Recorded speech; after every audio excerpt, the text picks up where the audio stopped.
मीरा रोडमधील एका व्यापाऱ्याला मनसे कार्यकर्त्यांनी चोप दिला होता। तर दुसरीकडे उद्योजक सुशील केडिया यांनी मराठी बोलणार नाही असं ट्विट करत आव्हान दिलं होतं। त्यानंतर मनसैनिकांनी त्यांच्या घराबाहेर राडा केला। मनसेच्या खळखट्याच्या या भूमिकेवरून सांस्कृतिक मंत्री आशिष शेलार आक्रमक झाले। या हल्ल्याची तुलना त्यांनी थेट पहलगाम हल्ल्याशी केली आहे, त्यामुळे नव्या वादाची ठिणगी पडली। शेलार नेमकं काय म्हणाले पाहूया।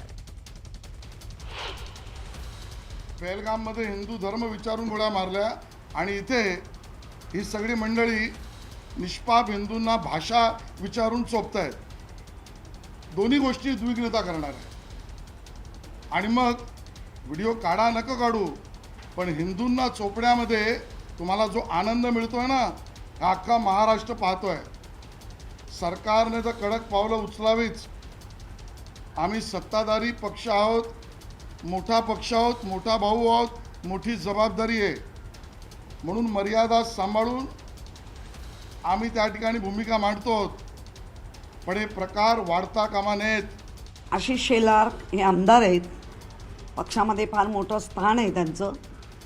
पहलगामचे जे मारले धर्म विचारून ते गाडले गेले की स्वर्गात गेले, ह्याचं तर पहिलं उत्तर द्या। लोक त्याची अपेक्षा करतायत, ते अपेक्षित आहे। त्याचं उत्तर तुमच्याकडे तेव्हाही नव्हता, आत्ताही नाही आणि पुढेही नसेल। कुठे गेले? पाताळात गाडले गेले की स्वर्गात पाठवले गेले? कुठेही